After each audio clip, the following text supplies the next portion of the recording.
Como se tornar sobrenatural. Pessoas comuns realizando o extraordinário. Por Joy Dispenza. Tradução Lúcia Brito, editora Citadel, canal Leconde. Caros ouvintes, caso gostem do que será lido, por favor adquiram o livro. E caso gostem do meu trabalho, possam, devam e queiram auxiliá-lo, centavos serão muito bem-vindos, seja via Pix, Apoia-se Vaquinha e também PayPal. Os links estão todos no descritivo.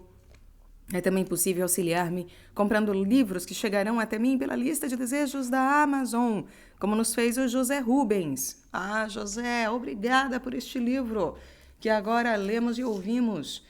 Então, faça você também como ele e nos adquira uma obra para que seja gravada aqui para o canal, essa nossa biblioteca virtual.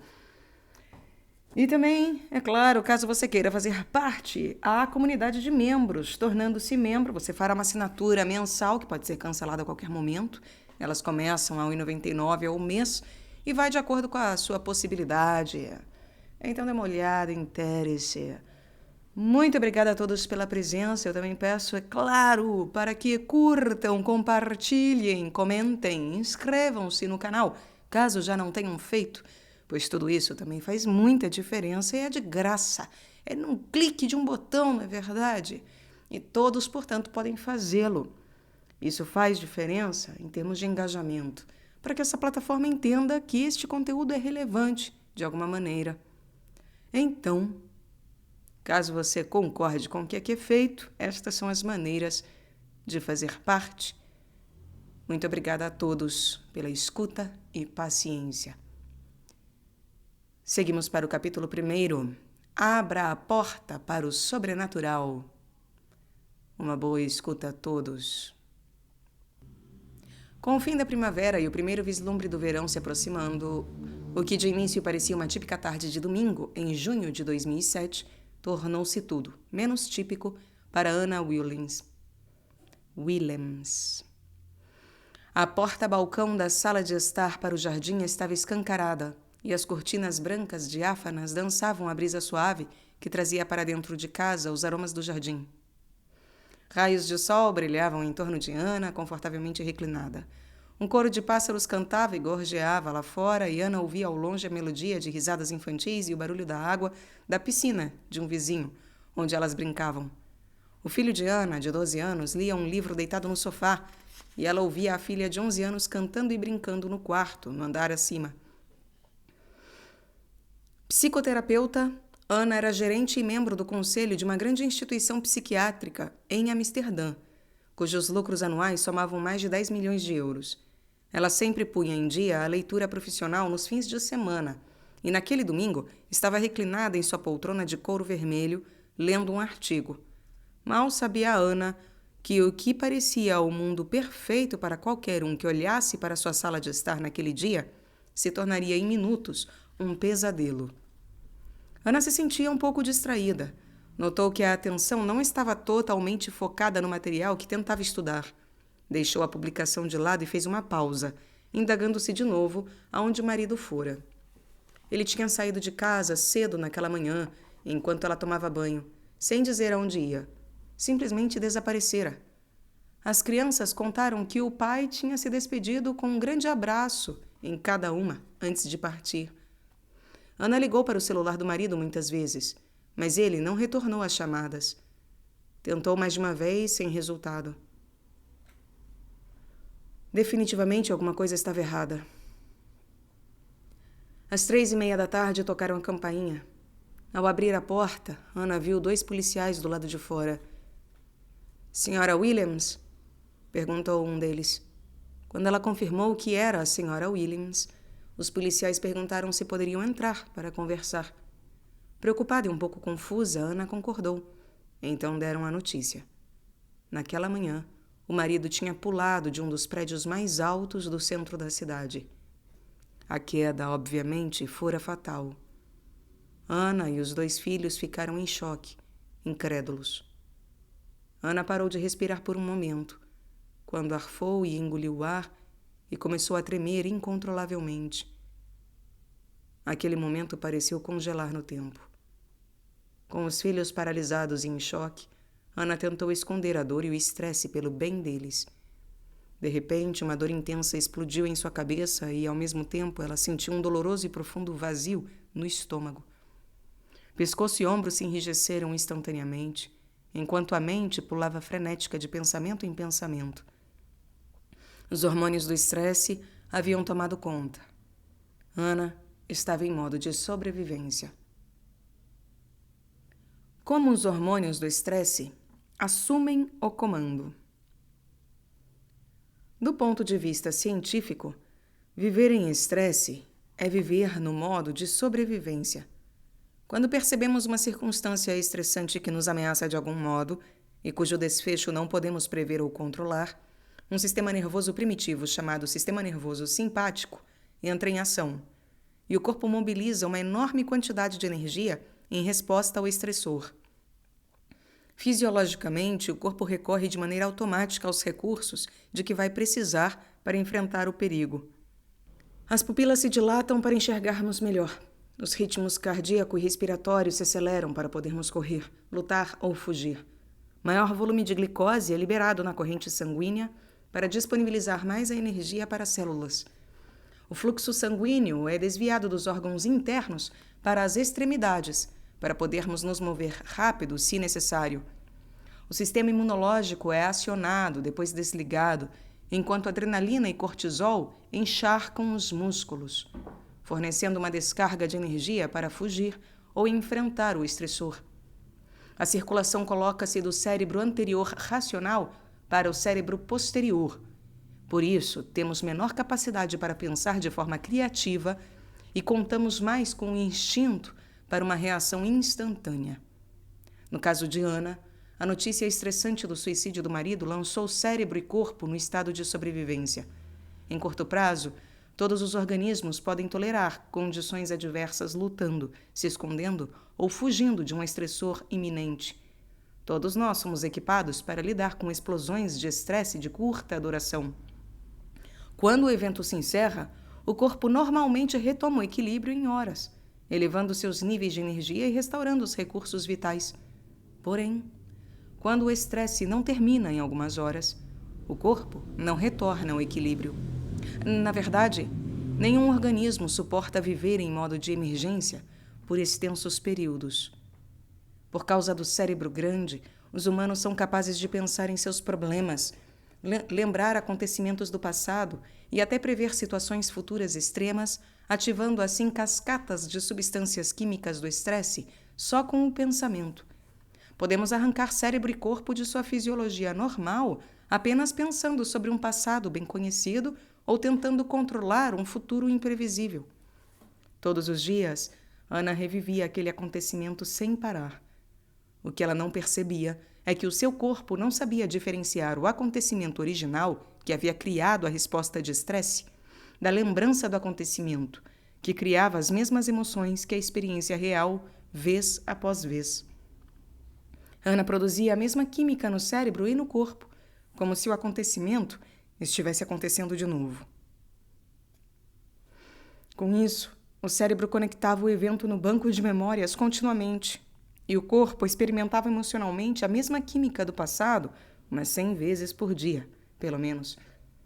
Ao recordar a experiência repetidamente, Ana sem querer ancorou cérebro e corpo no passado. Emoções são as consequências químicas ou feedback de experiências passadas.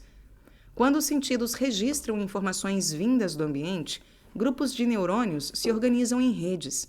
Quando esses grupos congelam-se em um padrão, o cérebro cria um produto químico que é então enviado para todo o corpo. Esse produto químico é chamado de emoção. Lembramos melhor dos acontecimentos quando conseguimos recordar os sentimentos que provocaram. Quanto mais forte o quociente emocional de qualquer acontecimento, bom ou ruim, mais forte a mudança em nossa química interna. Quando notamos uma mudança interna significativa, o cérebro presta atenção a quem ou o que causa a mudança fora de nós e tira uma fotografia da experiência externa. Isso é chamado de memória. Portanto, a memória de um acontecimento pode ser neurologicamente gravada no cérebro. e a cena fica congelada no tempo na massa cinzenta, como aconteceu com Ana. A combinação de várias pessoas ou objetos em um momento e lugar específicos da experiência estressante é gravada em nossa arquitetura neural como uma imagem holográfica. É assim que criamos uma memória de longa duração. Portanto, a experiência fica gravada no circuito neural, a emoção é guardada no corpo, e é assim que o passado se torna a nossa biologia. Em outras palavras, quando vivemos um evento traumático, ficamos propensos a pensar neurologicamente dentro do circuito daquela experiência e sentir quimicamente dentro dos limites das emoções provocadas pelo acontecimento, de forma que todo o nosso estado de ser, como pensamos e sentimos, fica biologicamente preso ao passado. Como você pode imaginar, Ana sentia uma descarga de emoções negativas, uma tremenda tristeza, dor, vitimização, pesar, culpa, vergonha, desespero, raiva, ódio, frustração, ressentimento, choque, medo, ansiedade, preocupação, opressão, angústia, desesperança, impotência, isolamento, solidão, incredulidade e traição. E nenhuma dessas emoções se dissipava rapidamente. Enquanto analisava sua vida dentro das emoções do passado, Ana sofria mais e mais. Como não conseguia pensar além do que sentia constantemente, e uma vez que as emoções são um registro do passado, ela pensava no passado e se sentia pior a cada dia. Como psicoterapeuta, Ana era capaz de entender racional e intelectualmente o que estava acontecendo, mas nenhum insight poderia transpor o seu sofrimento. As pessoas de seu círculo começaram a tratá-la como alguém que perdera o marido. E essa se tornou a sua nova identidade. Ana associava lembranças e sentimentos ao motivo para o atual estado. Quando alguém perguntava por que se sentia mal, ela contava a história do suicídio, sempre revivendo a dor, a angústia e o sofrimento. Ana acionava os mesmos circuitos no cérebro e reproduzia as mesmas emoções o tempo todo, condicionando cérebro e corpo a voltar ainda mais ao passado. Todos os dias ela pensava, agia e sentia como se o passado ainda estivesse vivo. Como nossa personalidade é composta por nossa maneira de pensar, agir e sentir, a personalidade de Ana era completamente criada pelo passado. De um ponto de vista biológico, ao contar repetidamente a narrativa do suicídio do marido, Ana literalmente não conseguia superar o que havia acontecido. Começa uma espiral descendente. Ana não conseguia mais trabalhar e tirou licença. Naquele período, descobriu que o marido, embora fosse um advogado de sucesso, tinha feito uma atrapalhada nas finanças pessoais. Ela teria de quitar dívidas vultosas, das quais não tinha conhecimento, e não tinha dinheiro sequer para começar.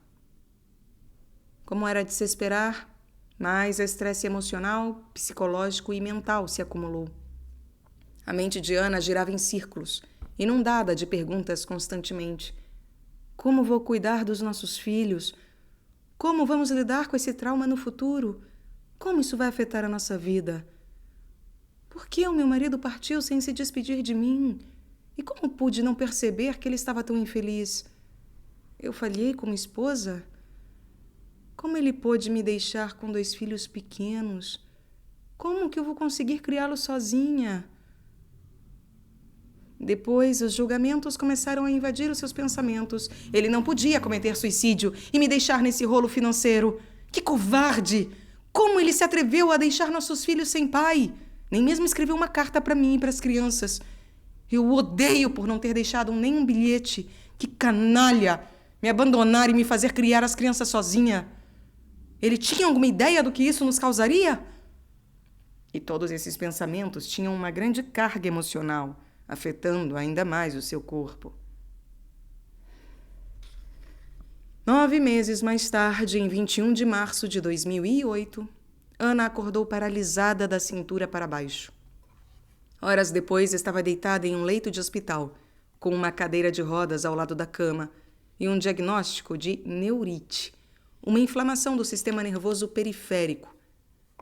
Depois de vários exames, os médicos não conseguiram encontrar uma causa estrutural para o problema, Por isso disseram que Ana deveria ter uma doença autoimune. Seu sistema imunológico atacava o seu sistema nervoso na área inferior da coluna, rompendo a camada protetora que recobre os nervos, causando paralisia nas duas pernas. Ela não conseguia segurar a urina, tinha dificuldade para controlar o intestino e não tinha sensibilidade ou controle motor nas pernas e nos pés. Quando o sistema nervoso de lutar ou fugir é acionado e permanece ligado por causa do estresse crônico, o corpo utiliza todas as reservas de energia para lidar com a ameaça constante que percebe no ambiente externo. Portanto, o corpo não tem energia no ambiente interno para crescimento e reparo, o que compromete o sistema imunológico. Por causa do repetido conflito interno, o sistema imunológico de Ana atacava o corpo. Ela havia, por fim, manifestado fisicamente a dor e o sofrimento experimentados emocionalmente. Resumindo, Ana não conseguia mexer o corpo porque não ia em frente na vida. Estava presa no passado. Nas 6 semanas seguintes, os médicos trataram Ana com grandes doses de dexametasona intravenosa e outros corticoides para reduzir a inflamação. Por causa do estresse adicional e do tipo de medicamento que estava tomando, que pode enfraquecer ainda mais o sistema imunológico, ela também desenvolveu uma agressiva infecção bacteriana para a qual os médicos administraram doses maciças de antibiótico. 2 meses depois, Ana teve alta do hospital e precisou usar andador e muletas para se locomover. Ainda não tinha sensibilidade na perna esquerda e tinha muita dificuldade para ficar em pé. Não conseguia caminhar direito. Embora controlasse o intestino um pouco melhor, ainda não segurava a urina. Como você pode imaginar, a nova situação aumentou os já elevados níveis de estresse de Ana. O marido havia se suicidado, ela não conseguia trabalhar para sustentar a si e aos filhos, vivia uma grave crise financeira e tinha passado mais de 2 meses paralisada em um hospital. A sua mãe teve que se mudar para a sua casa para ajudar. Ana era uma ruína emocional, mental e física. Embora dispusesse dos melhores médicos e dos mais modernos medicamentos em um hospital de prestígio, não melhorava. Em 2009, 2 anos depois da morte do marido, recebeu o diagnóstico de depressão clínica e começou a tomar ainda mais remédios. Em consequência, o humor de Ana oscilava violentamente da raiva à tristeza, da dor ao sofrimento, da impotência à frustração, do medo ao ódio.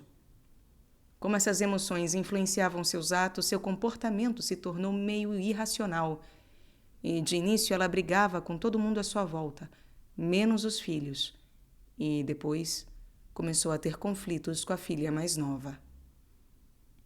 A noite escura da alma.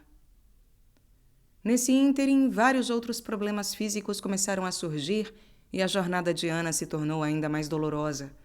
As membranas mucosas da boca começaram a desenvolver grandes ulcerações que se alastravam para o esôfago superior, resultado de outra doença autoimune chamada líquen pleno erosivo. Para tratar esse quadro, Ana precisava usar pomadas de corticoesteroides na boca, além de mais comprimidos. As novas medicações fizeram cessar a produção de saliva. Ela não conseguia ingerir alimentos sólidos e perdeu o apetite. Ana vivia com os 3 tipos de estresse físico, químico e emocional ao mesmo tempo. Em 2010, Ana viu-se em um relacionamento disfuncional com um homem que traumatizou a ela e os filhos com abuso verbal, jogos de poder e ameaças constantes. Perdeu todo o dinheiro, o emprego e a sensação de segurança. Quando perdeu a casa, teve que ir morar com um namorado abusivo. Os níveis de estresse continuavam a subir. As ulcerações se espalharam para outras membranas mucosas, inclusive da vagina, do ânus e mais abaixo no esôfago. O sistema imunológico tinha entrado em colapso total. E agora Ana enfrentava vários tipos de doenças de pele, alergias alimentares e problemas de peso. Aí começou a ter dificuldades para engolir. Desenvolveu azia e os médicos prescreveram ainda mais medicamentos. Ana começou uma pequena prática de psicoterapia em casa em outubro. Só conseguia atender em 2 sessões por dia de manhã, depois que as crianças iam para a escola 3 vezes por semana. À tarde ficava tão cansada e indisposta que se deitava na cama e lá ficava, até os filhos voltarem da escola. Tentava estar disponível para eles o máximo possível, mas não tinha energia e não se sentia bem o bastante para sair de casa. Ana não via quase ninguém. Não tinha vida social.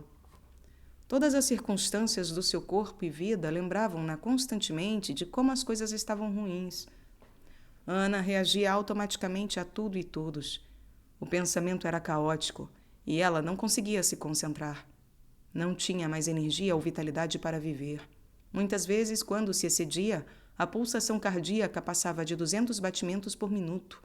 Ela suava, ofegava e sentia forte dor no peito o tempo todo. Ana estava passando por sua mais escura noite da alma. Este livro pode ser ouvido aqui no canal, aliás, A Noite Escura da Alma. Belíssimo. De repente, entendeu por que o marido havia posto um fim à vida. Não sabia se poderia aguentar mais. E começou a pensar em suicídio. Ela pensava: pior que isso, não tem como ficar. Mas ficou. Em janeiro de 2011, a equipe médica que cuidava de Ana encontrou um tumor perto da entrada do estômago e diagnosticou um câncer de esôfago.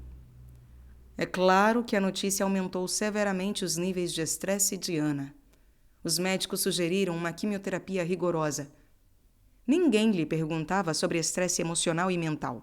Só tratavam os sintomas físicos. Mas a resposta ao estresse estava totalmente ativada em Ana e não podia ser desligada. É impressionante como isso pode acontecer com muita gente. Algumas pessoas nunca superam as emoções correspondentes a um choque ou trauma, e sua saúde e vida são destruídas por causa disso. Se vício é algo que não se consegue parar, então objetivamente parece que pessoas como Ana ficam viciadas nas emoções de estresse que as deixam doentes. A descarga de adrenalina e demais hormônios do estresse desperta o cérebro e o corpo dessas pessoas, proporcionando uma descarga de energia. E com o tempo, elas se tornam dependentes dessa química. Então, usam as pessoas e condições da sua vida para reafirmar o vício da emoção, só para continuar sentindo aquele estado intensificado. Ana usava suas condições estressantes para recriar aquela descarga de energia e, sem perceber, tornou-se emocionalmente dependente de uma vida que odiava. A ciência nos diz que estresse crônico, de longo prazo, pressiona os botões genéticos que criam doença. Então, se Ana acionava a sua resposta ao estresse pensando nos problemas e no passado, seus pensamentos a estavam deixando doente. Como os hormônios do estresse são muito poderosos, ela estava viciada nos próprios pensamentos que a faziam se sentir tão mal. Ana concordou com a quimioterapia, mas depois da primeira sessão sofreu um colapso emocional e mental. Certa tarde, depois que os filhos tinham ido para a escola, Ana caiu no chão chorando. Finalmente, tinha chegado ao fundo do poço. Ela pensou que, se continuasse daquele jeito, não sobreviveria por muito tempo e deixaria os filhos órfãos. Começou a rezar, pedindo ajuda. No fundo do coração, Ana sabia que algo precisava mudar. E, em completa sinceridade e entrega, pediu orientação, apoio e uma saída, prometendo que, se suas preces fossem atendidas, seria grata por todos os dias do resto da sua vida e ajudaria outras pessoas a fazerem a mesma coisa. A virada de Ana. A opção de mudar tornou-se a cruzada de Ana.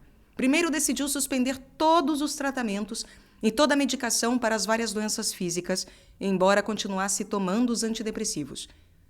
Não contou aos médicos e às enfermeiras que não voltaria para o tratamento. Simplesmente não apareceu mais. Ninguém jamais telefonou para saber por quê. Só o médico da família entrou em contato com Ana para manifestar preocupação. Naquele dia frio de inverno, em fevereiro de 2011, quando ficou no chão chorando e pedindo ajuda, Ana fez uma escolha com a firme intenção de mudar a si mesma e a própria vida. E a amplitude dessa decisão transmitiu um nível de energia que fez o corpo responder à mente. Foi a decisão de mudar que lhe deu forças para alugar uma casa onde morar com os filhos e sair do relacionamento negativo em que estava. Foi como se aquele momento a redefinisse. Ela sabia que tinha que começar de novo. Vi Ana pela primeira vez um mês depois disso. Um dos poucos amigos que ela ainda tinha, havia reservado uma vaga para Ana em uma palestra que eu daria sexta-feira à noite. Esse amigo fez uma proposta. Se Ana gostasse da palestra, poderia ficar para a oficina de 2 dias inteiros no fim de semana. Ana aceitou. Na primeira vez que a vi, estava sentada no auditório lotado, à esquerda do corredor externo, as muletas apoiadas na parede perto da sua cadeira. Como sempre, naquela noite, enfatizei o quanto pensamentos e sentimentos afetam o nosso corpo e a nossa vida. Falei sobre como a química do estresse é capaz de criar doenças. Abordei neuroplasticidade, psiconeuroimunologia, epigenética, neuroendocrinologia e até física quântica. Entrarei em mais detalhes sobre tudo isso mais adiante, mas, por hora, é suficiente saber que as pesquisas mais recentes nesses ramos da ciência apontam para o poder das possibilidades. Naquela noite, tomada de inspiração, Ana pensou: se eu criei a vida que tenho agora, inclusive a paralisia, a depressão, o sistema imunológico enfraquecido, as úlceras e até o câncer, então talvez eu possa remover tudo com a mesma paixão que criei. E com essa nova e poderosa compreensão, Ana decidiu se curar. Imediatamente após sua primeira oficina de fim de semana, começou a meditar 2 vezes por dia. É claro que sentar e fazer as meditações de início foi difícil. Havia muitas dúvidas a superar e em alguns dias Ana não se sentia bem mental e fisicamente, mas fazia as meditações mesmo assim. Ela também tinha muito medo. Quando o médico da família telefonou para saber notícias porque ela havia interrompido os tratamentos e suspendido a medicação, disse que Ana estava sendo ingênua e burra e que iria piorar e morrer logo. Imagine a lembrança de uma figura de autoridade lhe dizendo isso. E mesmo assim, Ana fazia as meditações todos os dias e começou a superar seus medos. Muitas vezes era consumida pela sobrecarga financeira, pelas necessidades dos filhos e por várias limitações físicas, mas nunca usava essas condições para deixar de fazer o trabalho interno. Inclusive, compareceu a mais 4 das minhas oficinas naquele ano. Mergulhando dentro de si, modificando pensamentos inconscientes, hábitos automáticos e estados emocionais reflexivos implantados no cérebro e emocionalmente condicionados no corpo, Ana ficou mais comprometida com acreditar em um novo futuro do que no passado conhecido. Ela usava as meditações combinando intenção clara com emoção elevada para mudar o seu estado de ser, saindo da vida biológica do mesmo passado para viver em um novo futuro. Todos os dias, Ana se recusava a levantar das meditações como a mesma pessoa que havia se sentado. Decidiu que não iria parar até que todo o seu estado de ser estivesse apaixonado pela vida. Para o materialista, que define a realidade com os sentidos, é claro que Ana não tinha motivo tangível para estar apaixonada pela vida. Era uma mãe viúva, deprimida, com uma grande dívida e sem emprego de verdade. Tinha câncer, sofria de paralisia e ulcerações nas membranas mucosas. Sua situação de vida era difícil. Sem um parceiro ou alguém importante e sem energia para cuidar dos filhos. Entretanto, nas meditações, Ana aprendeu que podia ensinar emocionalmente ao corpo como seria o futuro à frente da experiência real.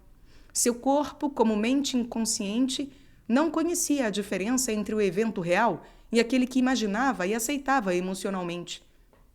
Graças à sua compreensão de epigenética, Ana sabia que as emoções elevadas de amor, alegria, gratidão, inspiração, compaixão e liberdade poderiam sinalizar novos genes para produzirem proteínas saudáveis que afetariam a estrutura e o funcionamento do seu corpo. Tinha total entendimento de que, se as substâncias químicas do estresse que corriam por seu corpo acionavam genes doentes, adotar emoções elevadas a pleno, com uma paixão maior do que as emoções estressantes, poderia acionar novos genes e mudar sua saúde. Por um ano, a saúde de Ana não mudou muito, mas ela continuou fazendo suas meditações. Na verdade, fazia todas as meditações que eu planejava para os alunos. Ana sabia que tinha levado muitos anos para construir o atual quadro de saúde e, por isso, levaria algum tempo para recriar algo. Assim, continuou trabalhando, se esforçando para permanecer tão consciente dos seus pensamentos, comportamentos e emoções inconscientes que não deixasse nada que não quisesse experimentar passar por sua consciência. Depois do primeiro ano, Ana notou que começava lentamente a se sentir melhor mental e emocionalmente. Estava quebrando o hábito de ser ela mesma, inventando um eu totalmente novo. Ao frequentar as minhas oficinas, Ana ficou sabendo que tinha que levar o seu sistema nervoso autônomo de volta ao equilíbrio, porque este controla todas as funções automáticas que acontecem além da percepção consciente do cérebro: digestão, absorção, níveis de açúcar no sangue, temperatura do corpo, secreções hormonais, frequência cardíaca e assim por diante. A única forma de entrar no sistema operacional e interferir no SNA é mudar o estado interno em caráter rotineiro. Assim, Ana começava cada meditação com a bênção dos centros de energia. Essas áreas específicas do corpo estão sob o controle do SNA. Como mencionei na introdução, cada centro tem sua própria energia ou frequência, que emite informação específica ou tem a própria consciência. As próprias glândulas, os próprios hormônios, a própria química, um mini cérebro próprio e, portanto, a própria mente. E cada centro é influenciado pelo subconsciente, situado sob o cérebro consciente pensante. Ana aprendeu a alterar as ondas cerebrais para poder entrar no sistema operacional do SNA, localizado no mesencéfalo, e reprogramar cada centro para funcionar de modo mais harmônico.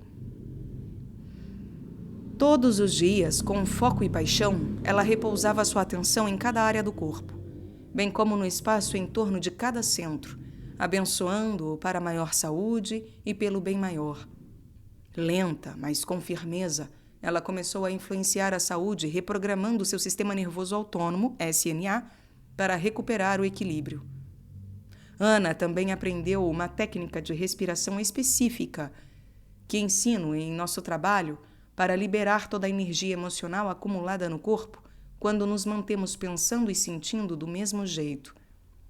Por pensar constantemente os mesmos pensamentos, Ana criava os mesmos sentimentos e, ao sentir as emoções familiares, pensava mais dos mesmos pensamentos.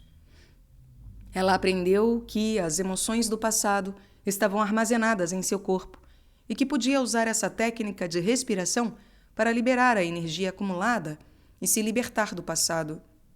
Todos os dias, com uma intensidade maior do que seu vício nas emoções do passado, ela praticava a respiração e foi se aprimorando nisso. Depois de aprender a mover a energia acumulada no corpo, Ana aprendeu a recondicionar o corpo a uma nova mente, assumindo as emoções em seu coração relacionadas ao futuro antes de tal futuro se apresentar. Como Ana também estudou o modelo de epigenética que ensino em nossas oficinas e palestras, aprendeu que genes não criam doenças. É o ambiente que sinaliza os genes para criarem doenças. Ana entendeu que, se suas emoções eram as consequências químicas de experiências no ambiente, e se ela vivia todos os dias de acordo com as mesmas emoções do passado, estava selecionando e instruindo os mesmos genes que poderiam estar criando seu quadro de saúde ruim. Se pudesse incorporar as emoções de seu futuro, adotando-as antes da experiência realmente acontecer, Ana poderia mudar sua expressão genética e modificar o corpo para ficar biologicamente alinhado ao novo futuro. Ana fez uma meditação adicional que envolvia repousar a atenção no centro do peito, ativando o SNA em estados elevados para criar e manter, por períodos prolongados, um tipo muito eficiente de batimento que chamamos de frequência cardíaca coerente. Vou explicar em detalhes mais adiante. Ela aprendeu que, quando sentia ressentimento, impaciência, frustração, raiva e ódio, esses estados induziam a resposta de estresse e faziam o coração bater de modo incoerente e desorganizado. Ana aprendeu em minhas oficinas que, quando conseguisse manter o novo estado em seu coração, poderia sentir as novas emoções de modo mais pleno e profundo, da mesma forma que tinha se acostumado a sentir aquelas emoções negativas. É claro que foi preciso um bocado de esforço para trocar a raiva, o medo, a depressão e o ressentimento por alegria, amor, gratidão e liberdade. Mas Ana nunca desistiu. Ela sabia que as emoções elevadas liberariam mais de 1000 substâncias químicas diferentes que reparariam e restaurariam o seu corpo. E então foi a luta. Ana praticou a meditação caminhando que elaborei, na qual caminhava todos os dias como seu novo eu. E em vez de sentar e meditar de olhos fechados, ela começava essas meditações em pé e de olhos fechados. Entrava no estado meditativo que sabia que mudaria o seu estado de ser. Abria os olhos e, ainda nesse estado, caminhava como seu futuro eu. Fazendo isso, Ana incorporava à rotina um novo hábito de pensar, agir e sentir. O que ela estava criando logo se tornaria a sua nova personalidade. Ela não queria voltar à inconsciência e ao antigo eu. Por causa de todo esse trabalho, Ana pôde ver seus padrões de pensamento mudarem. Ela não mais disparava os mesmos circuitos no cérebro da mesma maneira. De modo que esses circuitos pararam de se conectar e começaram a se separar. Como resultado, ela parou de pensar do jeito antigo. Emocionalmente, começou a sentir lampejos de gratidão e prazer pela primeira vez em anos. Em suas meditações, a cada dia, ela dominava algum aspecto do corpo e da mente. Ana se acalmou e ficou bem menos viciada nas emoções derivadas dos hormônios do estresse.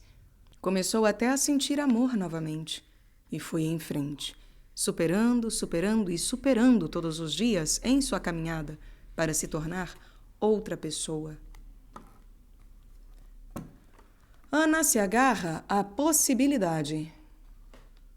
Em maio de 2012, Ana participou de uma das minhas oficinas progressivas de 4 dias em Nova York. No terceiro dia, durante a última de 4 meditações, ela enfim se rendeu e se soltou por completo. Pela primeira vez desde que começara a meditar, viu-se flutuando em um espaço negro infinito, consciente de estar consciente de si. Foi além da memória de quem era e se tornou pura consciência, totalmente livre do corpo, de sua associação com o mundo material e do seu tempo linear. Sentiu-se tão livre que nem se importava com suas condições de saúde. Sentiu-se tão ilimitada que não conseguia se identificar com a atual identidade. Sentiu-se tão elevada que não estava mais conectada ao passado. Naquele estado, Ana não tinha problemas, deixara a dor para trás e era verdadeiramente livre pela primeira vez. Ela não era o seu nome, seu gênero, sua doença, sua cultura ou sua profissão. Estava além de espaço e tempo. Tinha se conectado com um campo de informação chamado campo quântico, onde todas as possibilidades existem. De repente, viu-se em um novo futuro, em pé sobre um imenso palco, segurando um microfone e falando para uma multidão, contando toda a história de sua cura. Ela não estava imaginando ou visualizando a cena. Era como se estivesse fazendo um download da informação, como se estivesse se vendo como uma mulher totalmente diferente em uma nova realidade. O mundo interior parecia muito mais real para ela do que o mundo exterior. Ana teve uma experiência sensorial completa, sem usar os sentidos. No momento em que Ana experimentou essa nova vida na meditação, uma explosão de alegria e luz percorreu o seu corpo, penetrou o seu corpo. e ela sentiu alívio em um nível profundo, visceral. Ela entendeu que era alguma coisa ou alguém maior, muito maior que a sua saúde física. Nesse estado de intensa alegria, sentiu tanto prazer e tanta gratidão que teve um ataque de riso. Naquele momento, Ana soube que ia ficar bem.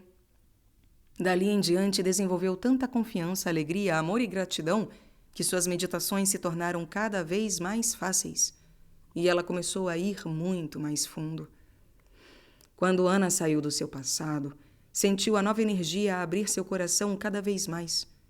Em vez de ver as meditações como alguma coisa que tinha de fazer todos os dias, começou a esperar por elas ansiosamente. Aquilo se tornou seu estilo de vida. Fazer a prática se tornou hábito. Energia e vitalidade voltaram. Ana parou de tomar antidepressivos. Seus padrões de pensamento mudaram completamente. Os sentimentos ficaram diferentes. Ela se sentia em um novo estado de ser, por isso suas atitudes mudaram drasticamente. Naquele ano, a saúde e a vida de Ana mudaram tremendamente.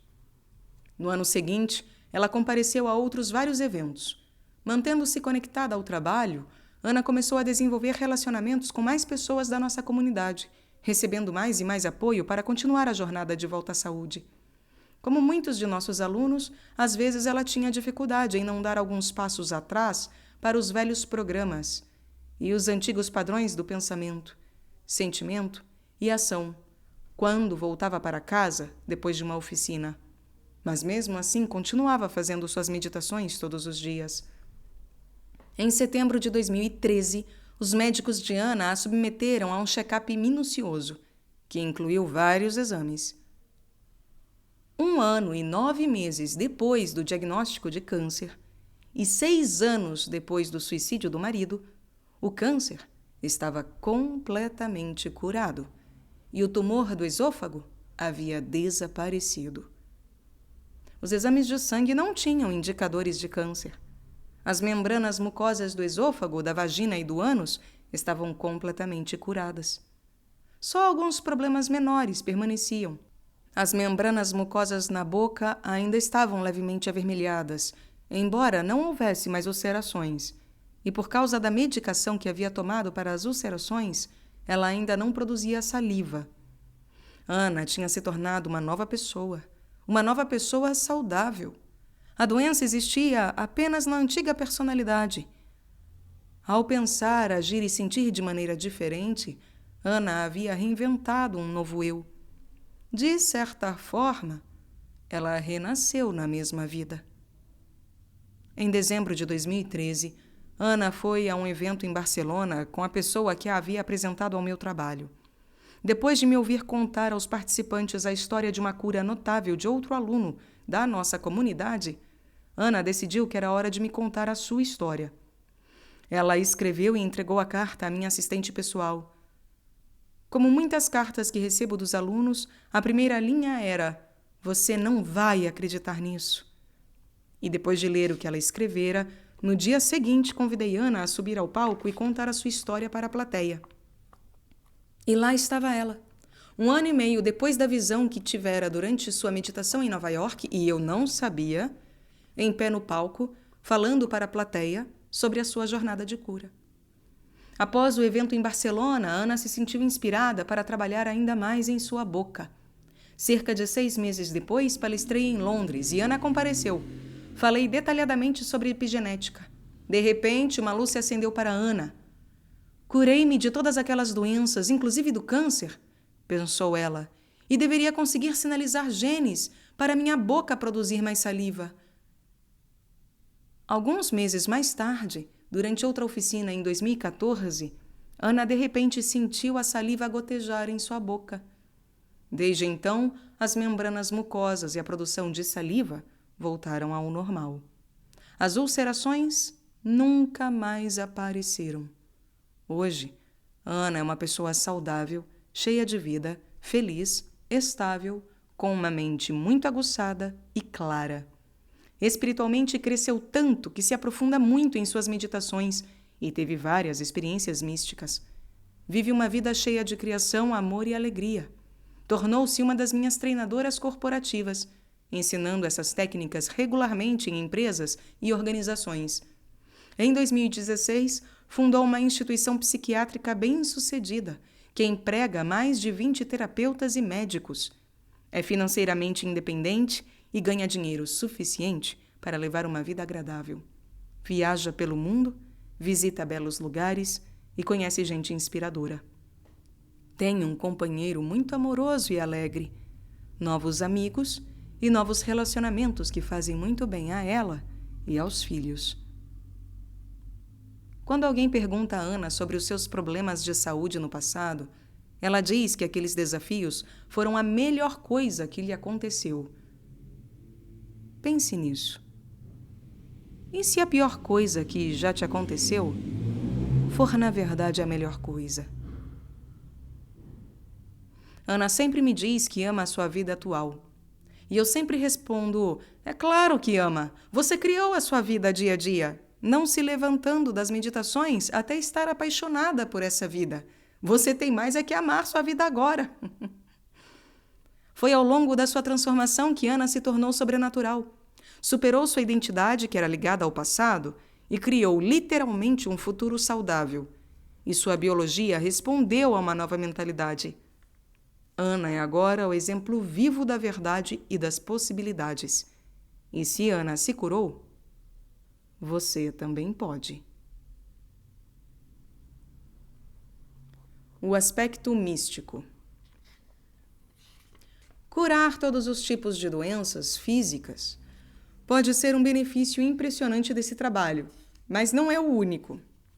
Este livro também aborda o aspecto místico, e quero abrir a sua mente para um domínio da realidade que será tão transformador quanto a cura, mas que funciona em um nível diferente, mais profundo. Tornar-se sobrenatural também pode implicar uma consciência maior de si e de quem você é neste mundo e em outros mundos também. Vou compartilhar algumas histórias da minha vida para ilustrar exatamente o que quero dizer e mostrar o que é possível para você também. Em uma noite chuvosa de inverno no noroeste do Pacífico, estava sentado no sofá depois de um dia muito longo, ouvindo os galhos das árvores altas filtrando as rajadas de vento através das copas. Meus filhos estavam na cama, dormindo profundamente, e finalmente eu tinha um momento para mim. Me acomodei e comecei a revisar todas as coisas que teria que fazer no dia seguinte. Quando terminei a lista mental, estava cansado demais para pensar. Então fiquei ali sentado por alguns momentos, a mente vazia. Enquanto observava as sombras das chamas na lareira tremulando e dançando nas paredes, comecei a entrar em transe. Meu corpo estava cansado, mas a mente estava nítida. Eu não estava mais pensando ou analisando, estava apenas fitando o espaço. Estava no momento presente. Meu corpo foi relaxando mais e devagar e conscientemente deixei-o adormecer, ao mesmo tempo mantendo a mente consciente e desperta. Não permitia que a atenção convergisse para nenhum objeto na sala. Em vez disso, mantinha o foco aberto. Esse era um jogo que fazia comigo muitas vezes. Gostava da prática porque, de vez em quando, se tudo se alinhava, eu tinha experiências transcendentais muito profundas. Era como se uma espécie de porta se abrisse em algum lugar entre a vigília, o sono e o sonho normal, e eu penetrasse em um momento místico muito lúcido. Lembrava a mim mesmo de não esperar nada e simplesmente permanecer aberto. Era preciso muita paciência para não ter pressa, não ficar frustrado ou tentar fazer alguma coisa acontecer, e, em vez disso, apenas escorregar lentamente para dentro daquele outro mundo. Naquele dia, eu havia terminado um artigo sobre a glândula pineal. Depois de vários meses pesquisando todos os derivados mágicos de melatonina que esse pequeno centro alquímico guarda na manga, estava mais que feliz por ligar o mundo científico e o mundo espiritual. Durante semanas, toda a minha mente fora consumida pela reflexão sobre o papel dos metabólitos pineais como uma possível conexão com as experiências místicas que muitas culturas antigas sabiam provocar, como as visões xamânicas dos nativos norte-americanos, a experiência hindu do Samadhi e rituais semelhantes envolvendo estados alterados de consciência. Alguns conceitos que tinham sido pontas soltas durante anos haviam se encaixado para mim de repente, e as descobertas fizeram com que me sentisse mais inteiro. Pensei estar um passo mais perto de entender a ponte para dimensões mais elevadas do espaço e tempo. Toda a informação que eu tinha assimilado me inspirava uma consciência mais profunda sobre o que é possível para seres humanos. Mas eu ainda estava curioso para saber mais, curioso bastante para levar a consciência ao local onde a glândula pineal se situava em minha cabeça. Em tom casual, perguntei à glândula: afinal, onde você está? Ao repousar a atenção no espaço que a pineal ocupa em meu cérebro e mergulhar na escuridão, de repente, do nada, uma imagem vívida da minha glândula apareceu em minha mente como uma maçaneta redonda tridimensional. Sua boca estava bem aberta em um espasmo e ela liberava uma substância branca leitosa. Fiquei chocado com a intensidade da imagem holográfica, mas estava relaxado demais para agitar ou reagir. Por isso, só me rendi e observei. Era muito real. Eu sabia que o que estava vendo diante de mim era a minha pequena pineal. No instante seguinte, um relógio enorme apareceu bem na minha frente. Era um daqueles antigos relógios de bolso com corrente, e a visão era incrivelmente nítida. No momento em que repousei a atenção no relógio, recebi uma informação muito clara. De repente, eu soube que o tempo linear em que eu acreditava, com o passado, presente e futuro definidos, não era como o mundo realmente funcionava. Entendi que tudo está acontecendo em um eterno momento presente. Nessa infinita quantidade de tempo, existem infinitos espaços, dimensões ou possíveis realidades para experimentar. Se existe apenas um momento eterno acontecendo, faz sentido não termos um passado nesta encarnação e muito menos vidas passadas. Mas eu conseguia ver todo o passado e futuro como se olhasse um filme de antigamente, com um infinito número de frames. Os frames representando janelas de possibilidades ilimitadas, e não momentos únicos, que existiam como andaimes e se estendiam em todas as direções para sempre. Era bem parecido com olhar para dois espelhos dispostos frente a frente e ver infinitos espaços ou dimensões refletidos nas duas direções. Mas para entender o que eu vi, imagine que essas dimensões infinitas estão acima e abaixo de você, na frente e atrás, à esquerda e à direita. E cada uma dessas possibilidades ilimitadas já existiram. Eu soube que, ao repousar minha atenção em qualquer uma dessas possibilidades, eu experimentaria essa realidade de verdade. Também percebi que não estava separado de nada. Sentia a unicidade com tudo, todo o mundo, todos os lugares e todos os tempos. Só consigo descrever esse sentimento como o desconhecido mais familiar que tive em toda a minha vida. A glândula pineal, como logo entendi que me era mostrado, serve como um relógio dimensional que, quando ativado, podemos ajustar para qualquer tempo. Quando vi os ponteiros do relógio se movendo para frente ou para trás, compreendi que, como uma máquina do tempo programada para qualquer tempo específico, também existe uma realidade ou dimensão a ser experimentada em um espaço particular. Essa visão incrível me mostrou que a glândula pineal, como uma antena cósmica, tinha a capacidade de sintonizar informação além dos sentidos físicos e nos ligar a outras realidades que já existem no momento eterno. O download de informação que recebi pareceu ilimitado, mas não existem palavras que possam descrever completamente a magnitude da experiência. Experimentando meus eus passados e futuros simultaneamente. Quando os ponteiros do relógio se moveram para trás, para um tempo passado, uma dimensão no espaço e no tempo ganhou vida.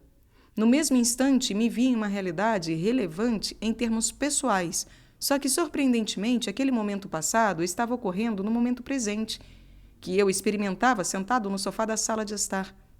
Em seguida, fiquei ciente de que estava em um espaço físico naquele tempo específico. Observei-me como uma criança pequena, enquanto tinha ao mesmo tempo a experiência de ser um eu adulto no sofá. Minha versão infantil tinha uns 7 anos de idade e uma febre muito alta. Lembrei de como amava ter febre naquela idade, porque podia mergulhar fundo dentro de mim e ter aqueles sonhos e visões abstratas que sempre acompanham o delírio produzido por alta temperatura corporal. Nessa ocasião específica, eu estava no meu quarto, na cama, com as cobertas até o nariz, e a minha mãe tinha acabado de sair do quarto. Eu me sentia feliz por estar sozinho. No momento em que ela fechou a porta, eu soube instintivamente que deveria continuar fazendo exatamente o que estava fazendo na sala de estar como adulto, relaxando o corpo aos poucos e permanecendo em algum lugar entre o sono e a vigília, enquanto me mantinha presente para o que quer que surgisse. Até aquele ponto em minha vida presente, eu havia me esquecido por completo daquela experiência infantil. Mas, quando a revivi, me vi no meio de um sonho lúcido consciente, abrangendo realidades possíveis, como os quadrados de um tabuleiro de xadrez. Enquanto me observava como menino, me senti profundamente tocado pelo que ele tentava entender e me perguntei como a criança poderia se apoderar de conceitos tão complicados naquela idade. Naquele momento, enquanto o observava, me apaixonei pelo menino e, no segundo em que aceitei essa emoção, senti uma conexão simultânea com aquele ponto no tempo e o que eu vivia como meu tempo presente em Washington. Tive uma compreensão muito forte de que o que eu fazia lá e o que eu estava fazendo agora aconteciam ao mesmo tempo e que aqueles momentos estavam conectados de forma significativa. Naquela fração de segundo, o amor que senti pelo menino como meu eu presente trouxe-o para o futuro que eu vivia agora. Aí a experiência ficou ainda mais estranha. Aquela cena sumiu e o relógio apareceu de novo. Tomei consciência de que os ponteiros também podiam se mover para frente. Fascinado, sem inquietação ou medo, apenas observei o relógio avançar no tempo. No mesmo instante, eu estava descalço no meu quintal em Washington, na noite fria. É difícil explicar que horas eram, porque era a mesma noite em que eu estava na sala de estar. Mas o eu que estava fora da sala era o eu do futuro naquele agora. De novo, as palavras aqui são limitadas, mas o único jeito de explicar a experiência é dizer que a personalidade futura, chamada Joy Dispenza, havia mudado imensamente. Eu estava muito mais evoluído e me sentia incrível, eufórico, na verdade. Eu estava muito consciente, melhor dizendo, como aquela pessoa, eu estou muito consciente. Por consciente, eu quero dizer super consciente, como se todos os meus sentidos estivessem 100% aumentados. Tudo o que eu via, tocava, sentia, cheirava, saboreava e ouvia estava amplificado. Meus sentidos estavam tão aguçados que eu tinha plena consciência de e prestava atenção em tudo à minha volta, querendo experimentar o momento na íntegra. Por causa desse aumento tão drástico em minha percepção, minha consciência e, portanto, minha energia também aumentaram.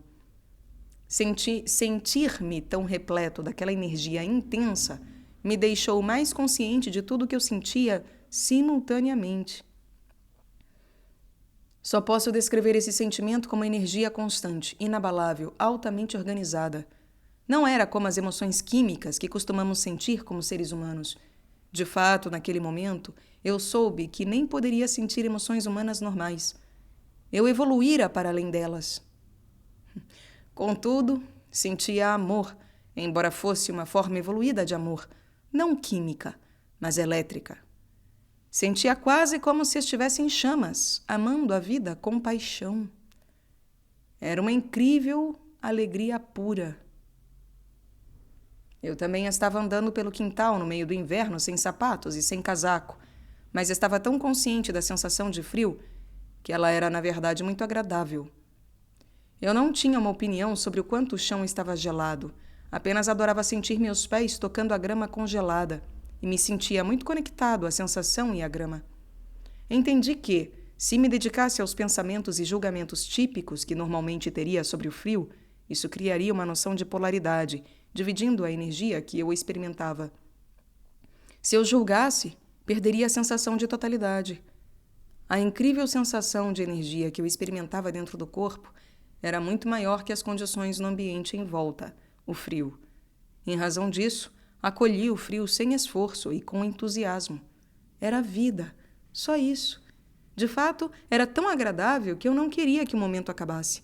Queria que durasse para sempre. Caminhei com essa versão melhorada de mim com força e conhecimento. Senti-me muito fortalecido, calmo e também transbordante de alegria pela experiência e de amor pela vida. Atravessei o jardim para caminhar sobre imensas colunas de basalto dispostas nas laterais empilhadas como grandes degraus, criando níveis para sentar à beira da churrasqueira.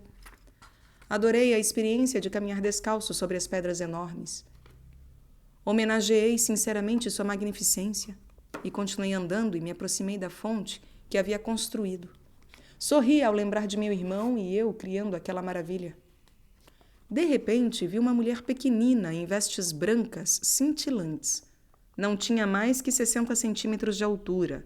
Estava em pé atrás da fonte com outra mulher de tamanho normal, vestida da mesma maneira, também radiante e cheia de luz. A outra mulher estava mais ao fundo, observando. Parecia a protetora da mulher pequenina. Quando olhei para a mulher minúscula, ela se virou para mim, fitou dentro dos meus olhos, e eu senti uma energia de amor ainda mais forte, como se a mulherzinha a enviasse para mim. Mesmo como aquela versão evoluída de mim, percebi que nunca tinha sentido nada como aquilo antes. Os sentimentos de totalidade e amor aumentaram exponencialmente, e pensei, uau, existe mais amor do que o amor que eu estava sentindo momentos atrás? Não tinha absolutamente nada a ver com amor romântico. Era mais uma energia empolgante, eletrizante que despertava dentro de mim. Entendi que ela estava indicando que, de fato, havia ainda mais amor dentro de mim a ser experimentado. Também compreendi que ela era mais evoluída que eu. Aquela eletricidade que senti transmitiu uma mensagem para eu olhar na direção da janela da cozinha e lembrei instantaneamente por que eu estava ali. Olhei para a cozinha onde meu eu presente, algumas horas antes de eu ter ido relaxar no sofá, estivera ocupado lavando a louça. Do quintal, sorri. Estava muito apaixonado por ele. Vi sua sinceridade, seu empenho, sua paixão, seu amor, sua mente sempre ocupada, tentando dar significado a conceitos e, entre outras coisas, vi parte do seu futuro. Como um ótimo pai, me orgulhava dele e sentia apenas admiração por quem ele era naquele momento. Sentindo aquela intensa energia crescer dentro de mim enquanto observava, eu o vi parar de lavar a louça de repente e olhar pela janela, esquadrinhando o quintal. Ainda como meu eu futuro, consegui recordar o momento como o eu presente e lembrei que havia mesmo parado e olhado para fora naquele instante, pois tivera um sentimento espontâneo de amor em meu peito. E havia sentido que era observado ou que havia alguém lá fora. Lembrei também que, enquanto lavava um copo, inclinei-me à frente para reduzir o reflexo da luz da cozinha na janela. E espiei a escuridão por alguns minutos antes de voltar a lavar o que estava na pia. O meu eu futuro fazia com meu eu presente o que aquela bela mulher luminosa fizera comigo momentos antes. Então entendi por que ela estava ali.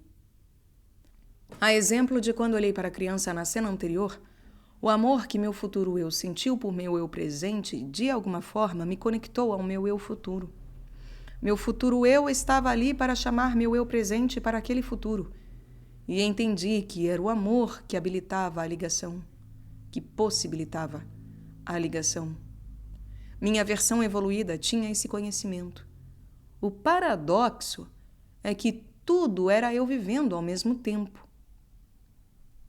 Existe um número infinito de eus, não só os eus do passado, do presente e do futuro. Existem muitos outros eus possíveis no domínio do infinito. E não existe apenas um infinito possível, mas múltiplos infinitos.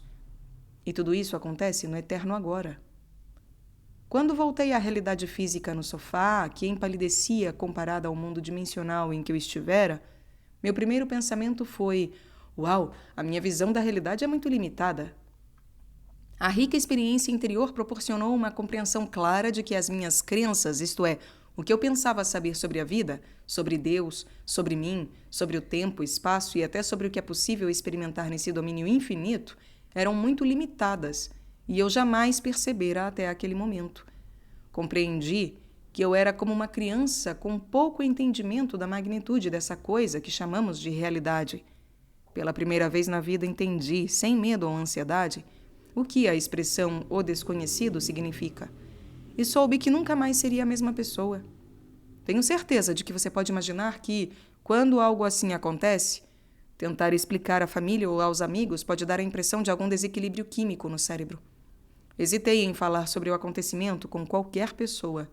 Não tinha palavras para descrever a experiência e não queria a energia ruim que a impedisse de acontecer de novo.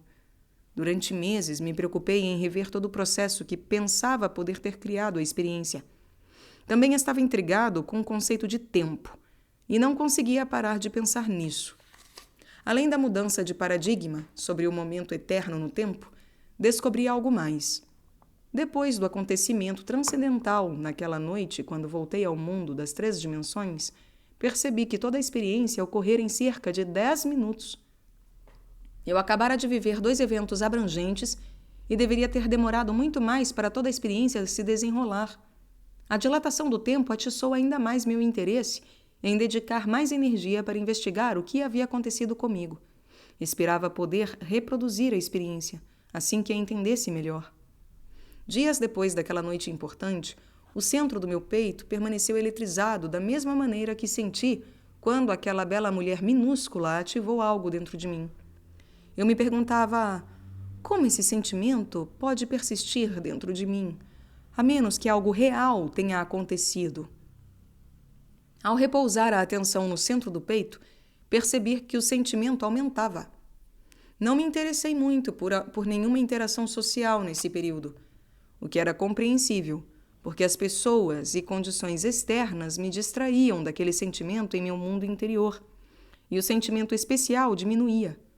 Com o tempo, a sensação enfim desapareceu por completo, mas nunca parei de pensar na ideia de que há sempre mais amor para sentir e de que a energia que absorvi naquele domínio ainda vivia dentro de mim. Queria ativá-la novamente, mas não sabia como. Por muito tempo, embora tentasse reproduzir a experiência, nada aconteceu. Agora percebo que a expectativa do mesmo desfecho, combinada à frustração de tentar forçá-lo a acontecer, é a pior combinação para criar uma experiência mística, ou qualquer coisa, na verdade. Me perdi em uma autoanálise, tentando entender como aquilo havia acontecido e como poderia fazer acontecer de novo.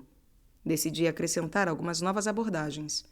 Em vez de tentar recriar a experiência à noite, decidi acordar cedo e meditar.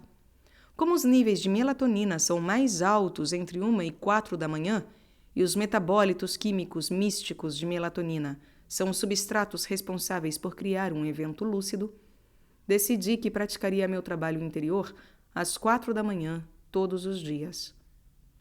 Antes de contar o que aconteceu, quero lhe pedir que tenha em mente que esse foi um período incomumente difícil da minha vida. Eu estava decidido se valia a pena continuar lecionando. Tinha vivido um tremendo caos depois de aparecer no documentário Quem Somos Nós, de 2004. Estava pensando em me afastar do mundo público e desaparecer em uma vida mais simples. Era muito mais fácil sair de cena.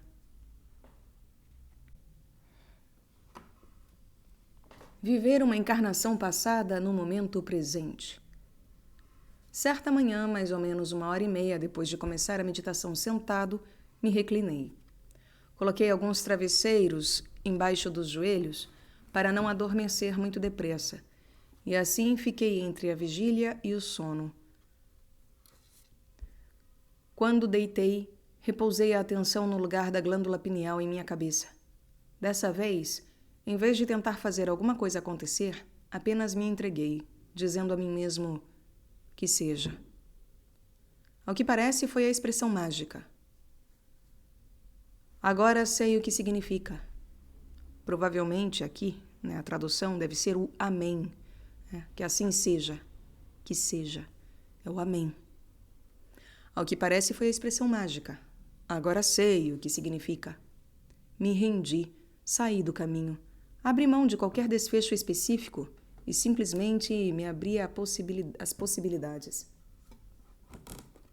Quando dei por mim, estava me vendo como um homem forte em uma região muito quente do mundo, em um lugar que parecia o que hoje chamamos de Grécia ou Turquia. O terreno era rochoso, seco e construções de pedras como aquelas do período greco-romano eram intercaladas com várias tendas pequenas de tecido colorido. Eu vestia uma túnica de juta, que me cobria dos ombros até o meio das coxas, e tinha como cinto um cordão grosso amarrado à cintura. Usava sandálias de tira até as panturrilhas. Tinha uma cabeleira crespa e um corpo forte. Os ombros eram largos e os braços e as pernas eram musculosos. Eu era filósofo e estudioso de longa data de algum movimento carismático. Eu era ao mesmo tempo o eu naquela experiência e o eu presente me observando naquele tempo e espaço específico. Minha consciência estava muito mais aguçada que o normal. Eu estava superconsciente. Todos os sentidos estavam aumentados e fiquei muito ciente de tudo. Senti o cheiro familiar do meu corpo e o sabor salgado da transpiração do rosto. Adorei o gosto. Senti-me enraizado na fisicalidade e força do meu corpo. Fiquei ciente de uma dor aguda no ombro direito, mas ela não consumiu a minha atenção. Vi o esplendor do céu azul e a magnificência das árvores verdejantes e das montanhas, como se vivesse em Technicolor. Ouvi gaivotas ao longe e soube que estava perto de um grande corpo de água. Eu estava em algum tipo de peregrinação e missão. Viajava pelo território ensinando a filosofia que havia estudado e pela qual tinha vivido toda a vida. Era tutelado por algum grande mestre que eu amava profundamente devido ao cuidado, paciência e sabedoria que me proporcionara por tantos anos. Agora era a minha vez de ser iniciado e levar a mensagem para mudar mentes e corações daquela cultura. Compreendi que a mensagem que eu espalhava contrariava as crenças daquele tempo e que o governo e as ordens religiosas se oporiam a mim. A principal mensagem da filosofia que eu estudava libertaria as pessoas de qualquer tipo de obrigação a algo ou alguém além de si mesmas. Também inspiraria os indivíduos a demonstrar um código de princípios que lhes garantiria uma vida mais rica e significativa. Eu era apaixonado por aquele idealismo e trabalhava diariamente para viver de acordo com a doutrina. É claro que a minha mensagem omitia a necessidade de religião e de qualquer dependência de governo, e isso libertaria as pessoas da dor e sofrimento pessoal. Quando a cena ganhou vida, eu acabara de falar para uma plateia em uma aldeia relativamente populosa. O ajuntamento se dispersava quando, súbita e rapidamente, vários homens atravessaram a multidão para me prender. Antes que eu pudesse tentar fugir, fui agarrado. Soube que eles haviam planejado bem a estratégia. Se tivessem começado a se mover enquanto eu falava para o povo, eu os teria avistado. Eles haviam calculado tudo com perfeição. Rendi-me sem resistência e me levaram para uma cela onde fui deixado sozinho. Trancado em um cubículo de pedra com frestas estreitas no lugar de janelas, tive consciência do meu destino. Nada que eu fizesse poderia me preparar para o que ia acontecer. Em 2 dias, fui levado ao centro da cidade, onde centenas de pessoas estavam reunidas. Muitas eram as mesmas que tinham me ouvido falar dias antes, mas agora aguardavam ansiosas a chance de ouvir ao meu julgamento e tortura iminente. Fui despido, ficando apenas com uma pequena peça íntima, e amarrado a uma grande laje horizontal com grandes sulcos abertos nos cantos, por onde passavam cordas. As cordas tinham algemas de metal nas extremidades, e fui preso a elas pelos tornozelos e pulsos. Então teve início. Um homem à minha esquerda começou a girar uma manivela que movia a pedra lentamente da posição horizontal para a vertical, enquanto o bloco de pedra era erguido, e as cordas puxavam meus membros nas 4 direções. Quando cheguei a uma inclinação aproximada de 45 graus, a dor começou de verdade. Alguém que parecia ser um magistrado gritou, perguntando se eu continuaria ensinando minha filosofia. Não levantei a cabeça nem respondi. Ele então ordenou que girassem mais a manivela. Em dado momento, comecei a ouvir estalidos, evidência de minha coluna se deslocando em certos trechos.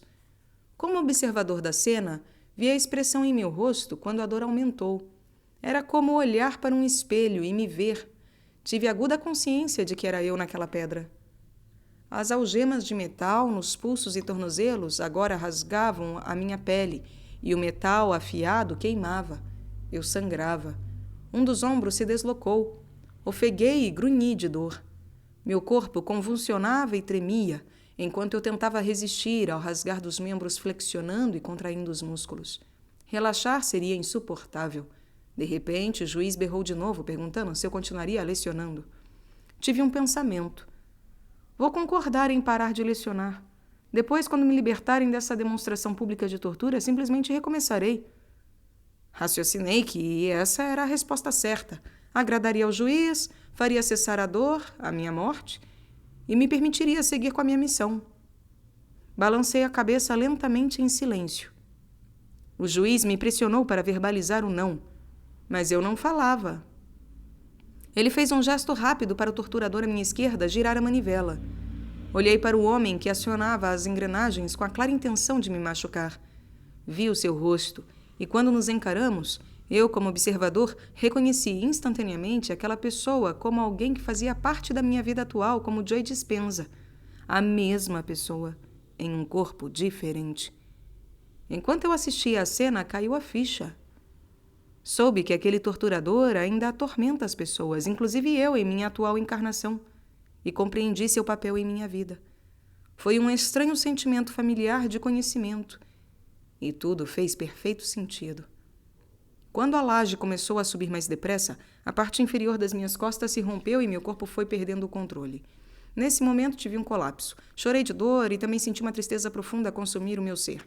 Quando o peso da pedra foi liberado, ela caiu rapidamente de volta à posição horizontal. Fiquei lá tremendo incontrolavelmente em silêncio. Depois fui arrastado de volta para a cela da prisão, na prisão, onde fiquei encolhido em um canto. Durante 3 dias não consegui fazer parar os vislumbres da minha tortura. Fui então humilhado para que nunca mais conseguisse falar em público. A simples ideia de voltar à minha missão criava uma resposta tão visceral em meu corpo que parei até de pensar nela.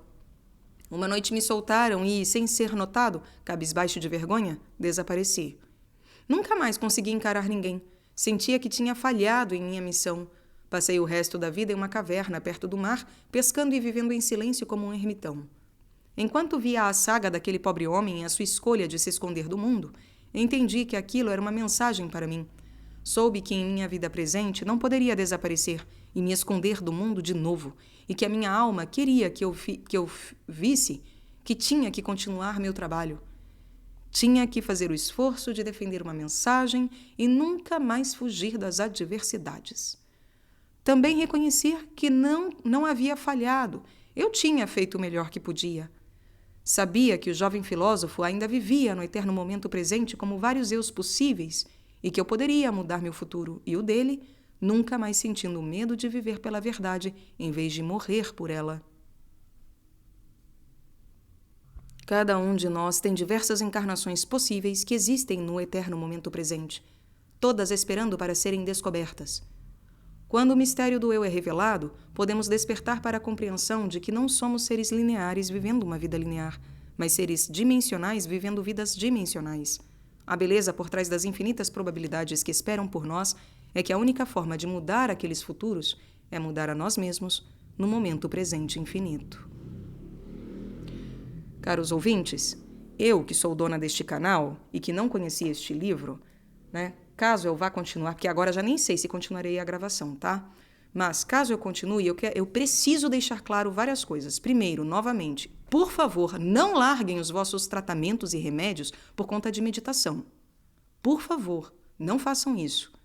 O exemplo da Ana é 1 em milhões. As pessoas morrem todos os dias fazendo vários tratamentos, meditações, orando, implorando por milagres e não acontece, certo? Porque isso é difícil, dificílimo, e porque não é apenas meditando. São vários fatores juntos, certo? Vários fatores. Então, por favor, não é preciso largar tratamento e remédio por meditação. É possível fazer concomitantemente tudo junto. Eu tenho feito todo um trabalho aqui nas lives, e quem gosta desse assunto, busque as minhas lives. Eu falo de glândula pineal relacionada a Cristo. Certo? Eu falo dessas coisas todas de maneira adequada pro cristianismo. Então, me perdoem aqui a bronca final, o falar final um pouco mais exaltado, mas é porque realmente é muita bobagem. Isso pode nos levar a uma bobagem sem fim, em que cura 1 e mata 1000, né? Então tenham cuidado, por favor. Essas pessoas, elas ganham dinheiro em cima disso. Dinheiro. Elas não vivem pela verdade. Elas não vivem pelo Cristo.